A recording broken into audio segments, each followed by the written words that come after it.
शरद पवार ने इस बीच उद्धव ठाकरे से बात की है। ये इस वक्त की बड़ी खबर आपको बता दें, शरद पवार ने उद्धव ठाकरे से बात की है। महाराष्ट्र में सियासी तस्वीर जिस तरीके की बदल रही है, एनसीपी में जो फूट देखी गई है, जो अजीत पवार एनसीपी के कद्दावर नेताओं के साथ बीजेपी शिंदे सरकार को ज्वाइन कर लिया है।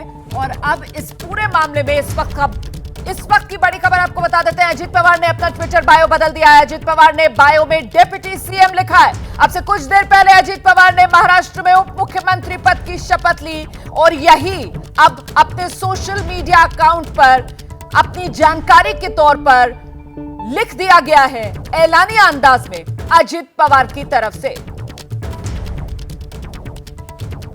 तो शरद पवार ने उद्धव ठाकरे से बात की है, ये इस वक्त की बड़ी खबर है। थोड़ी देर में शरद पवार की तरफ से प्रेस कॉन्फ्रेंस भी होनी है। हम सीधे आपको लेकर चलते हैं। मेरे साथ मेरे सहयोगी जितेंद्र दीक्षित इस वक्त मौजूद हैं। जितेंद्र, पल पल तस्वीर बदल रही है, घटनाक्रम तेजी से आगे बढ़ रहा है। शरद पवार और उद्धव ठाकरे के बीच फोन पर बात होनी है, उसके बाद प्रेस कॉन्फ्रेंस।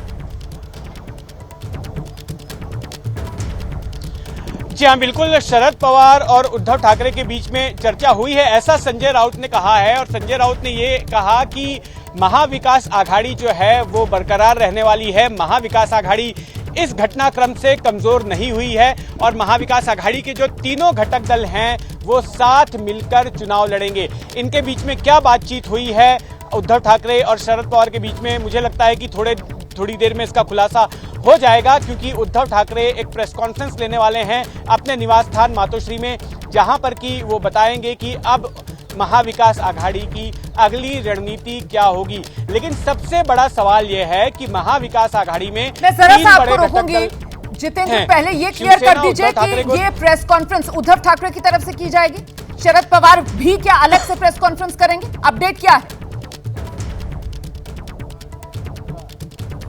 देखिए, अभी तक जो जानकारी आ रही है वो ये है कि उद्धव ठाकरे एक प्रेस कॉन्फ्रेंस अपने घर पे मातोश्री में करेंगे और शरद पवार की प्रेस कॉन्फ्रेंस जो है अलग से होगी। शरद पवार मुंबई में नहीं है, तो ये दोनों नेता जो है अलग अलग प्रेस कॉन्फ्रेंस लेंगे और आगे की अपनी रणनीति के बारे में, अपने अगले कदम के बारे में ये लोग जानकारी दे सकते हैं।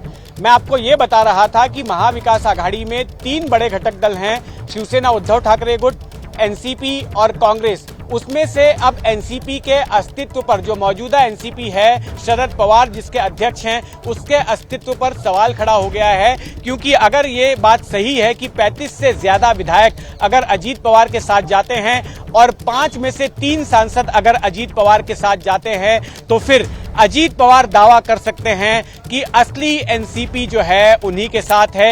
ये बिल्कुल वैसा ही होगा जैसा अब से साल भर पहले शिवसेना में हुआ था। शिवसेना में बगावत के बाद शिवसेना के पास 56 विधायक थे, उन 56 में से 40 विधायक एकनाथ शिंदे के साथ चले गए और जो 18 सांसद थे उन 18 सांसदों में से 13 सांसद एकनाथ शिंदे के साथ चले गए। और ऐसे में चुनाव आयोग ने असली शिवसेना एकनाथ शिंदे के गुट को ही मान लिया था और नाम भी दे दिया, पार्टी का सिंबल भी दे दिया। और उद्धव ठाकरे को अब अपने पार्टी के नाम के आगे ब्रैकेट में शिवसेना उद्धव बाला साहब ठाकरे इस तरह से लिखना पड़ता है। तो अब यह सवाल होगा कि क्या महाराष्ट्र में शिवसेना के पैटर्न पर ही 2 एनसीपी होंगी, एक एनसीपी जो कि अजीत पवार के साथ होगी और दूसरी एनसीपी जो शरद पवार के साथ रहने वाली है। तो कुल मिलाकर फिलहाल जितेंद्र दीक्षित, अगर विधायकों और सांसदों के आंकड़े के लिहाज से देखा जाए तो यहां पर भतीजा अजीत पवार, पलड़ा उनका भारी नजर आ रहा है। चाचा को मात देते हुए यहां पर अजीत पवार नजर आ रहे हैं और उस चाचा को जिसको महीने भर पहले माना जा रहा था सियासत का महाराष्ट्र की ऐसा चाणक्य, जिसने भतीजे को जबरदस्त तरीके से पछाड़ते हुए पार्टी पर अपनी पकड़ बना ली थी। लेकिन क्या दांव उल्टा पड़ गया शरद पवार का? बिल्कुल, शरद पवार का दांव बिल्कुल उल्टा पड़ता हुआ दिख रहा है, इसमें कोई दो राय नहीं है। पिछली बार जब उन्होंने अपने इस्तीफा का ड्रामा किया था, जब ये कहा था कि अब मैं इस्तीफा दे रहा हूं और किसी और के पास जो है अब पार्टी का बैटन जाना चाहिए, तो जिस तरह से कार्यकर्ताओं की भावनाएं सामने आई, तमाम एनसीपी के नेताओं की भावनाएं सामने आई, उसके बाद 2-3 दिनों में उन्होंने अपना इस्तीफा वापस ले लिया था और ये कहा गया था कि पार्टी में जिस तरह से अजीत पवार का वजूद मजबूत हो गया था, उनका वर्चस्व बढ़ चुका था, उनके पर कतरने के लिए शरद पवार ने उस कदम को उठाया था और उसके बाद से अजीत पवार की स्थिति पार्टी में कमजोर हो गई थी। और ऐसे में अजीत पवार का ये कदम उठाना जो आज का घटनाक्रम है, ये जाहिर तौर पर यह बताता है कि शरद पवार जो कि राजनीति के चाणक्य माने जाते रहे हैं, जो कि मौसम वैज्ञानिक माने जाते रहे हैं, उनको एक बड़ा झटका लगा है। आज तक शरद पवार दूसरों को झटका देते आए हैं, लेकिन आज खुद शरद पवार को ही उनके भतीजे ने झटका दे दिया। तो ऐसे में क्या पार्टी एनसीपी शरद पवार के हाथ से निकलती हुई नजर आ रही? जैसे ही घड़ी का काटा दोपहर 2:30 पे आए, बबीता जी का दिल सास बहू साजिश के लिए मचल जाए। और ये है इनकी बहू, पूरे दिन ऑफिस की टेंशन हो जाए गॉन जब ये करें अपना फेवरेट शो फ्री टाइम पे ऑन।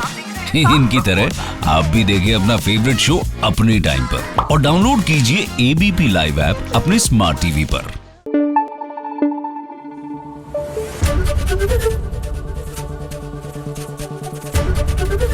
एबीपी न्यूज आपको रखे आगे।